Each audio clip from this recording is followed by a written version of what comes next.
स्वागत है आप सभी का हमारे YouTube चैनल में। और आज हम एक्सरसाइज 12 बी से क्वेश्चन नंबर 5 करने वाले हैं, क्योंकि लास्ट वीडियो में हमने अप टू क्वेश्चन नंबर 4 कर लिया था। तो यहाँ पे क्वेश्चन नंबर 5 में आप देख सकते हो कि एक डायग्राम दिया हुआ है। एक ट्रायंगल के अंदर एक ट्रायंगल है छोटा सा, और यहाँ दिया हुआ इन्फॉर्मेशन दी हुई है कि ABC और DEF ये दोनों के दोनों सिमिलर ट्रायंगल हैं। आपको वैल्यूज़ फाइंड करनी है x की और y की, और दोनों ट्रायंगल एक दूसरे के कैसे हैं, सिमिलर हैं। तो ये रहा हमारा डायग्राम। देख सकते हो ये जो DF वाला साइड है AC के प्रोपोर्शन में होगा, D वाला साइड AB के होना चाहिए, और EF वाला साइड प्रोपोर्शन होना चाहिए BC के। तो सॉल्व करते हैं हम इसको। अब इसमें वैल्यू जो AB की दी हुई है x दी हुई है, और AC के 7 है, और BC की वैल्यू कितनी है, y है। ऑल्सो DE की वैल्यू देखो डायग्राम में 5 है, और DF की वैल्यू कितनी है, 3 है, और EF की वैल्यू जो दी हुई है दैट इज़ 8। अब जो चीज़ दिया हुआ है वो लिखो कि सिंस ट्रायंगल्स कैसे हैं, आर सिमिलर, दोनों ट्रायंगल सिमिलर हैं, तो देयरफॉर जो करेस्पॉन्डिंग साइड्स होंगे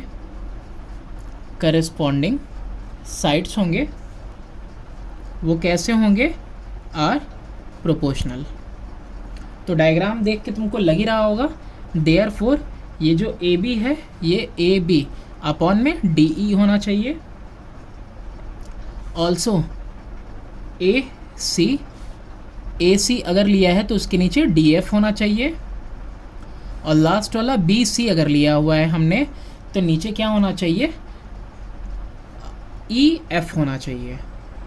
ठीक है, जो वैल्यूज़ दी हुई हैं वो वैल्यूज़ पुट करो। तो AB की वैल्यू x है, अपॉन में DE की 5 हो गई, AC की वैल्यू 7 है, DF की 3 हो गई, और BC की जगह पे y है, और EF की वैल्यू 8 दी हुई है। अब यहाँ से देखो ये सब आपस में इक्वल है, तो देयरफॉर मैं 2 यहाँ ले लेता हूँ, x/5 = 7/3, और एक यहाँ ले रहे हैं ऑल्सो 7/3 = y/8। ठीक है, तो दोनों को साथ में सॉल्व करते हैं। इधर से y की वैल्यू आ जाएगी, इधर से x की वैल्यू होगी 7 × 5/3,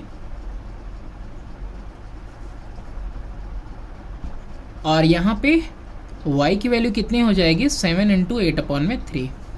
x की वैल्यू आई आपकी 35/3, यानी कि 3 के टेबल में कितनी बार में जाएगा,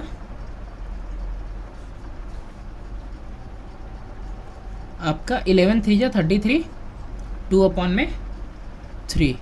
ये हो गया आपका x का वैल्यू, और यहाँ पे 7 8 जा कितना हुआ, 56/3 इज़ इक्वल टू y। तो y की वैल्यू कितनी आ जाएगी आपकी, 18 3 जा 54 होता है, तो 18 होल 2/3 आ जाएगा। तो ये आ गई आपकी x और y की वैल्यू। क्वेश्चन नंबर 6 है कि in figure 12.51 triangle ABO similar है ट्रायंगल DCO के। If CD is equal to 2 centimetre, AB is equal to 3 centimetre, OC is equal to 3.2 centimetre, OD is equal to 2.4, determine करना है length OA का और OB का। अब यहाँ पे भी ये दोनों ट्रायंगल्स आपस में ऑलरेडी सिमिलर दी हुई हैं, 90 है, यहाँ वर्टिकली अपोजिट एंगल हो जाएंगे, और ये एंगल इस वाले के क्या हो जाएगा, अल्टरनेट हो जाएगा, क्योंकि यहाँ अल्टरनेट एंगल फॉर्म हो रहे हैं ना, तो इसका मतलब ये जो एंगल्स हैं, अरे ये जो साइड्स हैं वो कैसे हैं, पैरेलल हैं। ये रहा हमारा डायग्राम, और डायग्राम के अंदर जितने भी वैल्यूज़ दी थी वो मैंने पुट कर दी हैं, जिसमें AB की वैल्यू 3 दी हुई थी, OC की वैल्यू 3.2 है, सेंटीमीटर में है सब, और OD की वैल्यू 2.4 है, और डिटरमाइन करना है हमको OA और OB, और यहाँ पे 90 डिग्री है, दोनों परपेंडिकुलर हैं। तो अब यहाँ पे देखो इस क्वेश्चन में भी ऑलरेडी गिवन है 6 नंबर में कि सिंस ट्रायंगल ABO जो है वो सिमिलर है ट्रायंगल DCO के, तो देयरफॉर करेस्पॉन्डिंग साइड्स क्या हो जाएंगी, वो प्रोपोर्शनल हो जाएंगी। इतनी चीज़ तो हम समझते हैं।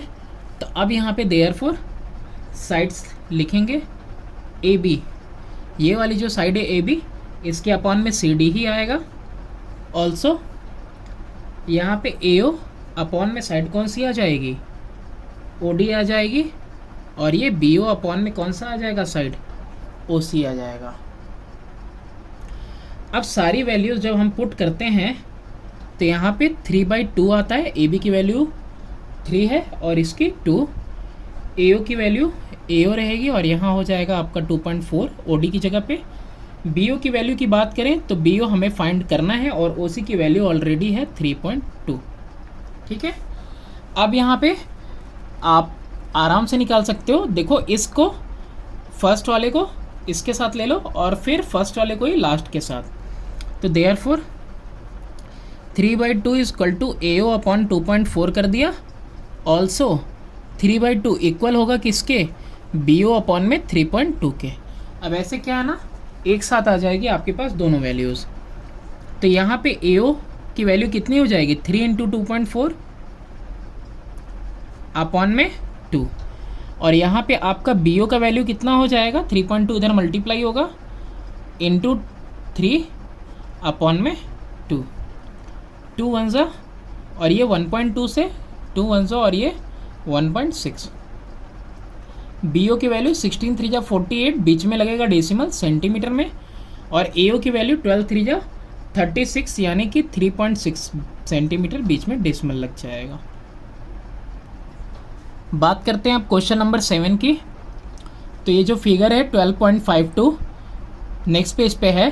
Triangle A B C similar है ट्रायंगल ए डी ई के, और A D is to D B ratio दिया हुआ है, दैट इज़ 2:3। डी ई की वैल्यू 5 दी हुई है। फाइंड करना है B C if X be the length of the perpendicular from A to D E. ए से लेके डी ई पे जो लेंथ होगा उसका परपेंडिकुलर का लेंथ एक्स है, तो find the length of perpendicular from A to B C. ए से लेके बी सी तक का परपेंडिकुलर फाइंड करना है और वो भी एक्स के ही टर्म में उसको छोड़ देना है। क्वेश्चन नंबर 7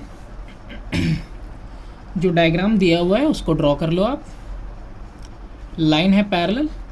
अब ये जो ए डी ई है वो सिमिलर है आपका ए बी सी के, ऑलरेडी गिवन है। ए डी की वैल्यू 2 और बी डी की 3 रेशियो दिया हुआ है ना, A D is to D B 2:3, और डी ई की वैल्यू कितनी दी हुई है, दैट इज़ 5 सेंटीमीटर में। तो अब इस क्वेश्चन में देखो एक और चीज़ है कि यहाँ से यहाँ तक का जो परपेंडिकुलर है उसकी वैल्यू x है, तो फिर पूरा BC तक पे जो परपेंडिकुलर है उसकी वैल्यू तुमको फाइंड करके बतानी है। इसको आप ले लो m। अब इस ट्रायंगल में भी सिंस ट्रायंगल ABC सिमिलर है ट्रायंगल ADE के, और AD इज टू BD है या फिर DB कह लो 2:3, वैल्यू सबकी दी हुई हैं। तो देयरफॉर AB अपॉन में AD, AB पूरा वाला और AD छोटा वाला, तो उसी तरीके से सेकंड वाले में AC पूरा तो AE छोटा वाला, ठीक है। फिर उसी तरह से DE अपॉन में, अरे सॉरी, पहले BC होगा फिर अपॉन में DE, तो BC अपॉन में DE हो गया ना, ADE और ऊपर ABC। तो सारे साइड्स क्या हो गए, प्रोपोर्शनल हो गए। अब आपको यहाँ पे वैल्यूज़ पुट करनी है। AB की वैल्यू दी नहीं है, लेकिन 2 और 3 ऐड कर देंगे तो AB की वैल्यू निकल जाएगी, यानी 2 + 3। AD की वैल्यू ऑलरेडी गिवन है 2। AC की वैल्यू कितनी है, नहीं दी हुई है, ठीक। और AE की वैल्यू, AE की भी वैल्यू नहीं दी हुई है, ओके। BC की वैल्यू गिवन है, नहीं। DE की वैल्यू गिवन है, DE हाँ 5 सेंटीमीटर है। तो देयरफॉर 2 + 3 कितना हुआ, 5/2 इज इक्वल टू BC/5। तो BC की वैल्यू यहाँ से कितनी आ गई, 5 × 5 अपॉन में 2, दैट इज़ 25/2 आ गई, ठीक है। यानी कि कह सकते हो आप that is equal to 12.5 centimetre. तो ये पूरे BC की वैल्यू कितनी आ गई, 2.5 सेंटीमीटर। अब एक वो x के टर्म में जो निकालने वाला था वो बचा हुआ है ना, तो यहाँ पे देखो since triangle A D similar है ट्रायंगल ए बी सी के, ठीक है, तो देयरफॉर इनका जो हाइट होगा वो भी प्रोपोर्शन में होगा। तो देयरफॉर आप लिख सकते हो कि ये जो ए एल है इसको ए एल ले लो, एल, ठीक, ए एल अपॉन में ए एम इक्वल हो जाएगा आपका किसी भी एक साइड के जिसका वैल्यू दी है, तो ए डी अपॉन में ए बी ले लेता हूँ। तो अब यहाँ पे ए एल की वैल्यू क्या थी, एक्स बोला है, डिस्टेंस एक्स है, अपॉन में ए एम यानी कि पूरा ए से लेके बी सी पे जो परपेंडिकुलर है उसकी वैल्यू निकालनी है, तो ए एम, और यहाँ ए डी की वैल्यू कितनी है, 2 है, और ए बी की हमने देखा है कि A D plus B D यानी 2 + 3 हो जाएगा। तो यहाँ से x इज इक्वल टू 2/5 और इधर ए एम, तो ए एम जो परपेंडिकुलर है उसकी वैल्यू कितनी हो गई, 5/2 x के फॉर्म में हमने लिख दिया। नेक्स्ट क्वेश्चन है आपका क्वेश्चन नंबर 8। अब यहाँ पे क्वेश्चन नंबर 8 में डायग्राम यहाँ पे दिया हुआ है कि इन फिगर 12.53 ABCD एक ट्रेपेजियम है with AB parallel to DC, ये पैरेलल है DC के AB, और गिवन है AB की वैल्यू 4, BC की 3 वैल्यू दी हुई है और CD की वैल्यू दी हुई है 6। Name 2 triangle in the figure which are similar, calculate the length of AB। अब आपको तो पता ही होगा जब ये पैरेलल दिया हुआ है और ये एंगल कॉमन हो जा रही है, ये इसके करस्पॉन्डिंग, ये एंगल इसके करस्पॉन्डिंग, तो कौन से 2 ट्रायंगल सिमिलर हुए, AEB और ABC, अरे सॉरी AEB और EDC, ये दोनों सिमिलर हो गए। लेंथ ऑफ EB कैलकुलेट करना है, तो EB की लेंथ कैलकुलेट करते हैं हम। ये रहा हमारा डायग्राम, छोटा सा बना लेते हैं, वैल्यूज इसमें पुट कर लेते हैं। E हो गया AB और यहाँ पे D और यहाँ पे C, वैल्यूज गिवे हैं, ये पैरेलल है ABCD के, वैल्यू कितनी है AB की 4, इसके 6 सारे सेंटीमीटर में वैल्यूज हैं और इसकी वैल्यू कितनी है 3, ठीक है।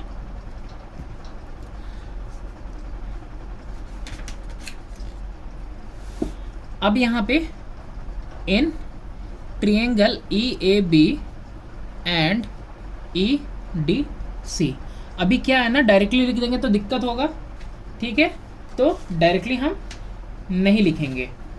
कैसे लिखेंगे, angle E is equal to angle E, कैसा हुआ, कॉमन है ना, ये एंगल E छोटे वाले ट्रायंगल में भी लाई कर रहा, बड़े वाले ट्रायंगल में भी EDC में भी लाई कर रहा है। फिर इसके बाद angle EDC equal to angle EAB, और ये कैसे हुआ, करेस्पॉन्डिंग एंगल, देखो यहाँ पे EDC, ये वाली एंगल इस वाले के करेस्पॉन्डिंग है बिकॉज AB पैरेलल है किसके, DC के, तो सिमिलरली ये वाली एंगल भी इसके क्या होगी, सिमिलर होगी। तो यहाँ also angle ECD is equal to angle EBA, और रीज़न इसका भी कॉमा दे दे रहा हूँ, सेम हो जाएगा। तो देयरफॉर आपसे पहली लाइन पूछा था कौन से 2 ट्रायंगल सिमिलर हुए, तो देयरफॉर ट्रायंगल EDC सिमिलर हुआ ट्रायंगल EAB के से, और अगर एग्जाम पूछे तो कौन से, AAA, या ट्रिपल A लिख दो या 2A लिख दो, कोई फ़र्क नहीं पड़ेगा, सेम ही है। अब यहाँ पे नेक्स्ट हमको क्या फाइंड आउट करना है, हमको लेंथ फाइंड आउट करनी थी ना इस क्वेश्चन में, तो अब यहाँ पे B की लेंथ आपको फाइंड आउट करनी है। तो अब यहाँ पे सिंस जैसे कि आपने देख लिया कि EDC ट्रायंगल सिमिलर है ट्रायंगल EAB के, तो देयरफॉर साइड्स प्रोपोर्शन में हो जाएंगे, यानी कि EB अपॉन में EC इज इक्वल टू, आप लिख सकते हो AB अपॉन में DC के। मैंने वही साइड्स ली हैं जिनकी वैल्यूज़ गिवन है, EB देख रहे हो, EB छोटा वाला, फिर EC बड़ा वाला पार्ट, फिर AB छोटा वाला ट्रायंगल का पार्ट, और ये DC बड़े वाले ट्रायंगल का पार्ट, तो जिनकी वैल्यूज़ दी हैं हमने सिर्फ उन्हीं को लिया है। अब यहाँ पे वैल्यूज़ पुट कर देंगे, EB ही रहेगा, और ई सी देखो कैसे आएगा, यहाँ देखो डायग्राम में दिख रहा है ई से लेके सी, ठीक। तो ई सी कैसे आएगा, E B plus B C, और बी सी की वैल्यू 3 दी हुई है, ठीक है।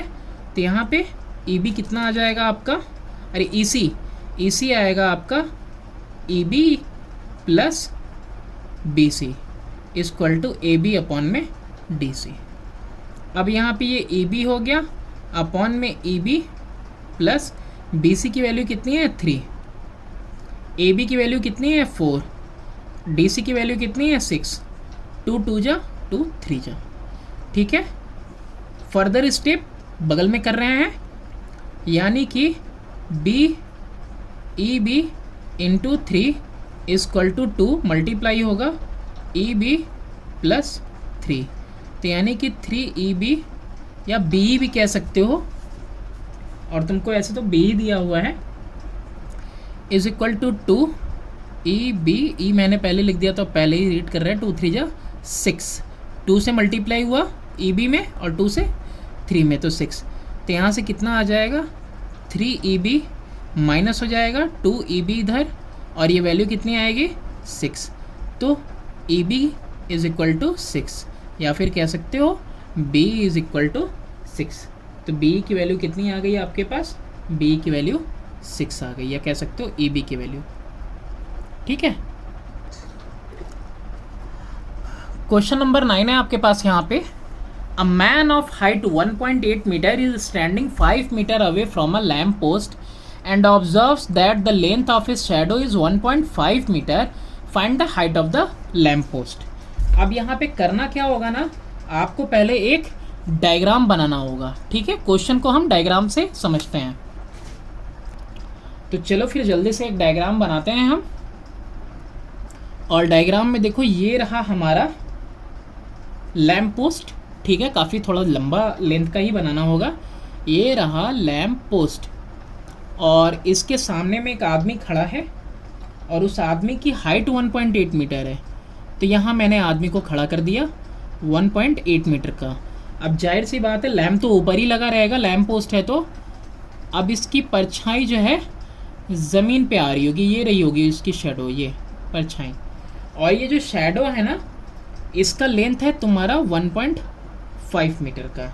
सबकी नेमिंग कर दो, P इसको दे दिया Q, इसको दे दिया N, सबकी नेमिंग हमने कर दी। अब डायग्राम समझ में आया। LM को X ले लेते हैं, लैम्प पोस्ट का लेंथ, और तुमको यही लैम्प पोस्ट की लेंथ निकालनी है। हाइट ऑफ मैन पता ही है, यहाँ भी शेडो की भी लेंथ हमने दे दी, तो सारी वैल्यूज़ एक बार यहाँ पे लिख देते हैं। PQ की वैल्यू 1.8 है, जो कि मैन की हाइट है। शेडो जो कि QN है, उसकी हाइट कितनी है 1.5 मीटर, ठीक है। अच्छा, एक और चीज़ है कि स्टैंडिंग 5 मीटर अवे, यानी लैम्प पोस्ट से वो कितनी दूरी पे खड़ा है, 5 मीटर की दूरी पे खड़ा है, यानी कि QM की भी वैल्यू लिख लो तब 5 मीटर। अच्छा, NM की वैल्यू लो, इसकी भी डायरेक्टली लिख लो, N से लेके M तक की वैल्यू, NQ प्लस में QM, इसकी भी वैल्यू लिखी लो, काम तो आना ही है अभी। 1.5 प्लस 5 कितना हो जाएगा, 6.5 हो जाएगा, ठीक है। इसकी भी वैल्यू पता हो गई। अब यहाँ पे देखो, ये भी सीधा खड़ा है, ये आदमी भी 90 डिग्री पे सीधा ही होगा, टेढ़े तो होते नहीं हो आप। लैम्प पोस्ट भी भाई सरकार जो है सीधा ही गाड़ती है, म्यूनिसिपैलिटीज़ वाले सीधा ही गाड़ते हैं। तो ये लाइन इसके ये पैरेलल होगी। तो in triangle LMN PQ parallel to LM। अब यहाँ रीज़न देना होगा, ऐसा रीज़न जो कि फिट बैठे, तो वो रीज़न ये होगा कि both perpendiculars on same line, दोनों ग्राउंड पे ही खड़े हैं। ये आदमी भी ग्राउंड पे खड़ा है, ये पोल भी ग्राउंड पे ही लगा हुआ है, ठीक है। तो दोनों सेम जगह पे क्या है, सेम लाइन पे, सेम लाइन पे परपेंडिकुलरली खड़े हैं। तो देयरफॉर ट्रायंगल PNQ सिमिलर हो जाएगा ट्रायंगल LNM के। अब ये पूछोगे तो देखो यार, 90 यहाँ है, 90 यहाँ है, और एंगल N जो है कॉमन होगी दोनों ट्रायंगल में, इसलिए हमने इसको लिखा नहीं है, या आप चाहो तो लिख सकते हो कि 90 इसमें 90 इसमें और ये angle N common in both. तो देयरफॉर यहाँ पे पी क्यू अपॉन में एल एम इक्वल हो जाएगा एन क्यू अपॉन में एन एम के। डायग्राम में देखना है, देख लो, ये जो पी क्यू है अपॉन में एल एम वाला लेंथ, और ये जो ये एन क्यू है छोटा वाला अपॉन में एन एम बड़ा वाला, है ना। यही वाला ट्रायंगल छोटा वाला बड़े वाले के ही कैसा है, सिमिलर है। पी क्यू की लेंथ कितनी है 1.8, एल एम की लेंथ कितनी है x, जो कि हमें पता करनी है। एन क्यू की लेंथ 1.5 है, एन एम की लेंथ कितनी हो गई 6.5। ठीक है, अब x की वैल्यू निकालनी है तो 6.5 से मल्टीप्लाई होगा 1.8 और नीचे कौन आ जाएगा 1.5 आ जाएगा। 5 से 0.5 से 3 टाइम में, और 0.5 से कितनी बार में जाएगा आपका 13 टाइम्स में तकरीबन जाना चाहिए। तो ये जाएगा आपका 5 1 जा 5 और 5 3 जा 15, बीच में लग जाएगा डेसिमल, लेकिन डेसिमल यहाँ भी लगेगा, डेसिमल कैंसिल हो जाएगा। ठीक है, कैंसिल हो जाएगा। और यहाँ पे आपका 3 1 जा 3, 0.6 जा 13 6 जा 78, 7.8। अगर कैलकुलेशन में डिस्टर्बेंस हुई तो आप यहाँ देखो 6.5 इंटू 1.8 अपॉन में 1.5। अब यहाँ भी इस डेसिमल के साथ ये डेसिमल रिमूव कर सकते हो आप, ये भी पीछे से एक प्लेस पे और ये भी एक प्लेस के बाद है। तो यहाँ पे ये 3 5 जा कर दो और 3 6 जा कर दो। ठीक है, अभी सही है। फिर 5 1 जा 5 1 जा 5, 5 3 जा 15, तो अभी भी वही आया 1.3 इंटू 6 आया 30। तो कितना आ जाएगा 13 इंटू 6 78 होता है, और ये डेसिमल एक प्लेस के बाद, तो एक प्लेस के बाद मैंने डेसिमल लगा दिया। तो ये आ गई आपकी लैंप पोस्ट की वैल्यू। तो मिलते हैं नेक्स्ट वीडियो में फर्दर क्वेश्चंस के साथ।